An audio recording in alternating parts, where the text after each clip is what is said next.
Now, around 1,000 cases of malignant melanoma are diagnosed each year in Ireland. Our next guest was diagnosed with melanoma in 2012 and went on to set up the Sunny Days Melanoma Cancer Awareness Campaign to educate people on the dangers of the sun.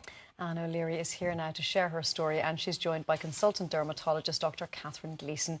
You're both very welcome to the show this morning, ladies. And particularly you, because you're talking about something that's probably not a lot of fun to talk about, but you're doing it for a very good reason, because you want to save others from a similar fate. So tell us about when you were diagnosed, and maybe, you know, just a little bit about your sun care history up until that point. I mean, had you been aware of it as an issue? Was it something that concerned you? Not at all. My only concern was that I had pale skin and that I burnt. And I always felt a bit left out, I suppose, on holidays, that, you know, that maybe I couldn't stay in the sun as long as my friends, or that I would be the one to get burnt when they would get a tan. That was my biggest concern. Would you be slapping on the factor 50, or would you be trying to get the tan? I wouldn't, no. I avoided the sun because I suppose my body all my life told me that it didn't want to be in the sun. But I thought that I was the one at fault, that there was a problem in me, but actually it wasn't. It was the sun telling me, stay away. Stay away from the sun.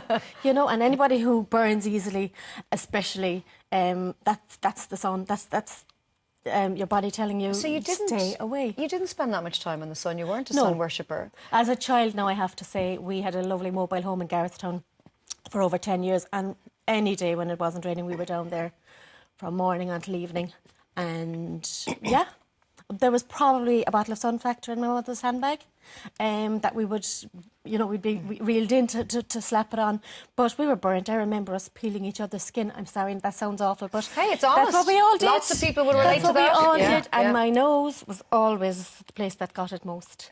And even now, when I'm wearing Factor all the time, and I don't go out in the sun much at all, but how is my nose a tiny bit red? I said yesterday morning, how is it a tiny bit red? But it is. So that was my history. That was your history. So, and when did you start to think, OK, there's something going on, I need to get it checked? Well, to be honest with you, it was another ailment that was bothering me in 2012. I have since been diagnosed with rheumatoid arthritis. It's an autoimmune disease. It's a systematic arthritis. And I was a teacher. I'm a qualified teacher. I'm retired now. But during my school year of 2012, I struggled, I think, physically, to be as busy as I'd like to be. You have to. It was infants I had, but you have to be very energetic. You're running around bouncing off the walls.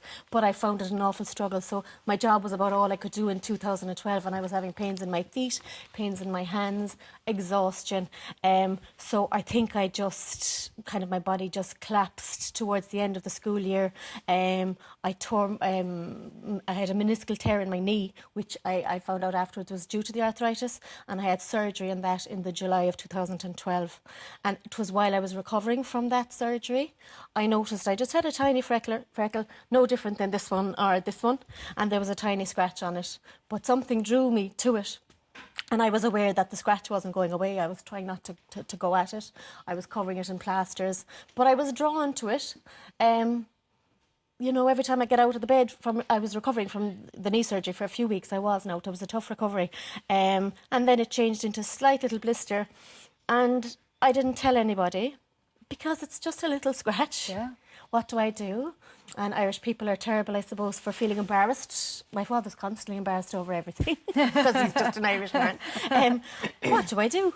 So I left it a few weeks and I showed it to my sister, and she said, oh yeah, you better get it checked. So I went down to my GP with a list of things. I have an ache in my leg, an ache in my thumb, and by the way, there's a tiny little scratch. Now this was literally, I suppose, a month after the scratch had appeared. So she referred me to the Rapid Access Clinic in the Cork South Infirmary where Catherine works, and I was referred within 3 weeks. But during that 3 weeks, this tiny blister, it just transformed. I still can't quite believe how it formed in a matter of weeks into a dark wart-like, literally in front of your eyes, structure, like a piece of art. It was, yeah. And I was panicking inside, and I was Googling every single night images. I was getting obsessed because I think, again, my body knew. I knew that there was a problem with this. But didn't ring my GP, rang the hospital to say it's growing before my eyes. And within a few days I had my appointment. It was taken off there and then, the growth. And I waited for my results for a few weeks and was brought in and was told that it was malignant melanoma. And even at that point, I did not know anything about malignant melanoma. I knew I was feeling very anxious. I knew it was very serious, but I didn't know anything about it. I thought it was just a mole. So it was after that. Then it was just like a roller coaster ride, and you just go into shock, I think, and you don't take any of it in. You just let the experts do what they have to do. You let your family support you. I was told on the day I was diagnosed, I'd see the surgeon that afternoon, and I was going to have a larger area of my thigh taken away. It was a big chunk, I'll tell you that much, after a few weeks, and the sentinel node removed from my groin. And the sentinel node, if I'm correct, it's the lymph node, the first lymph node that the mole would drain to. So it had spread. I had that surgery at Christmas time, 2012, and learned in 2013 that it had spread to the lymph nodes. So I went on then to, which is a very big deal. You suddenly think, oh, that's what happens in other cancers, you know. So I had all the lymph nodes removed from my groin, and that was a major surgery. And I was still fine. I was still in shock, lapping up all the attention, and my sisters were running around wrong, trying to find out about melanoma. I didn't want to know about it, trying to find support. There's not a lot of support out there, emotional support. There's not a lot. Melanoma, back in 2012, 2013, it was kind of a forgotten cancer. Well, for me anyway, there was very little information out there, no support whatsoever, except for those in the hospital who were there if you needed to phone. So yeah, it was a lonely time, a scary time, and then you're left recovering from this surgery, and I was told I was stage 3B, which was intermediary, is that correct? Intermediate stage, is it? Yes. Which is serious enough. You're at risk of it spreading. And then you have no chemo. There's no chemo for melanoma or radiotherapy or all of the other things that I was familiar with. So you're just left at home, recovering from this. I had lost my job. Well, I was out of work at this stage with the arthritis and with the melanoma. And what are you to do? It was a very lonely time. So that would have been my story to that point. Can I bring Catherine Gleeson in? Yes. Catherine, a couple of things that struck me listening to Anne there. First and foremost, the lack of awareness of melanoma. And I distinctly remember our skin and beauty care expert, Laura Birmingham, saying, I think it must have been 10, 12 years ago, about you should wear factor all year round, all through the summer. And people here, there were two reactions. One, people gasped and laughed, and the other, people were in shock. Yeah. And the second thought that everybody says, how in the name of God can anybody get skin cancer from the sun in Ireland? So that then allied with Anne's story, that it's not something that's on our radar at all, even still. That's right, yeah. Irish people are, I think, quite unaware of the risks of melanoma. It's partly for a lot of the reasons you've alluded to. We have a lot of cloudy weather in Ireland. We have some brief sunny periods, but if you talk to most patients or people and you say be careful in the sun, they say, oh well, sure, we don't get much sun here in Ireland. But the reality is we do get fairly significant levels of UV index for at least 6 months of the year, so from April through to October.